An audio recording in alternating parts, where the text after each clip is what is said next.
since we Laker land, we're gonna play a small clip from our guy Dan Hurley. You know, I don't think it's a question of, well, keep offering more and more money until he says yes, because that's not how you want to get someone. You want someone to come who feels ready, not that you've offered them so much money they feel like they have to take it. Then they get there and go, what have I done? You know, like one of the worst takes I've heard is like, this was a leverage play by me to improve my situation at UConn. Like, I don't need leverage here. We've won back-to-back national championships, you know, at this place. And like I'm not, this was never a leverage situation for me.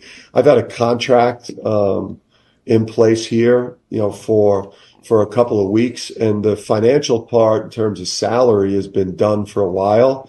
There's some other parts like NIL and staff salaries and some different things that I needed, that I want adjusted, that I'm not comfortable with. But the sense or the idea that this was some conspiracy to get me a sweeter deal at UConn is just, it's lazy and not. It was truly like a gut-wrenching decision for me, because I was really Sunday night going into Monday where I had a kind of a deadline in my mind. I was like torn, and I didn't know really what I was going to do until I went to bed. I don't know why they say it was leverage. That's cap. He's saying it's not leverage. He's saying he was really making a decision, trying to make a decision on it. He, as you can see right here, he's a national champion back-to-back.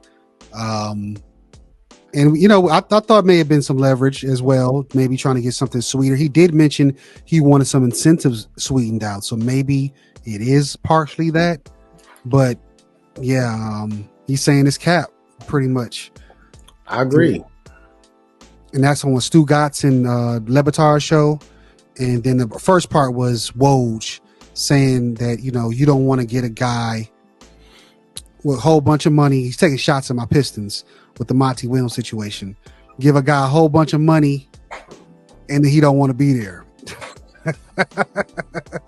Like, what did I just commit to? Yeah. So, I don't think it was leverage. I think he really was like, yo, I could possibly be I can live out, I can fulfill my dreams and be the head coach of the Los Angeles Lakers.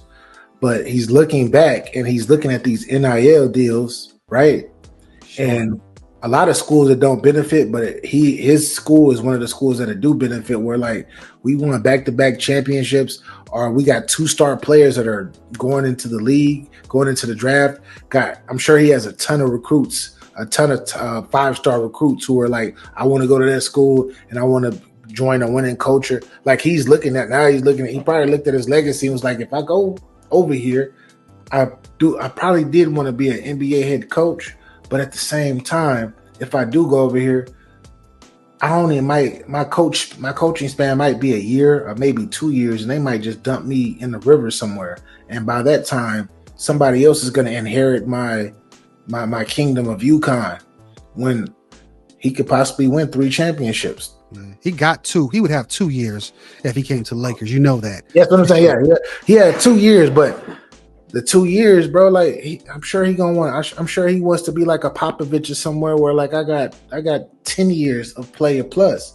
But right. It might not happen because the Lakers, we know, man. I can say it while we over here. They're not gonna be successful for the next couple of years.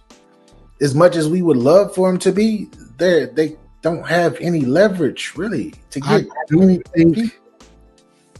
I do think if they're able to get some type of big move and without depleting their whatever, they can make some noise. Maybe even make the conference finals again. Maybe get close to a championship. But the way it is right now, we're just looking at playoffs.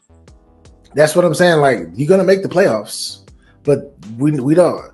Nobody really foresees the Lakers winning the championship within the next 2 years. Like nobody, because we're looking at this as the farewell. It's like Kobe, right? The farewell tour, where sure we can make the first round, we can be a top 7, top 8 team, sure. But this is Lakers, this is LA. We want championships. We got the Lakers have 7 championships in the year in the 2020s. The most titles in this millennium, way above everybody. Yeah, true. Way above everybody. Yep. Who's the what? No, you even Golden State can't get that. Yeah, they're the only team that's close, and they got 4. Yep. For the latest and greatest on your Los Angeles Lakers, make sure you subscribe to the channel. We're on the road to 1,000 subscribers, and we appreciate the support.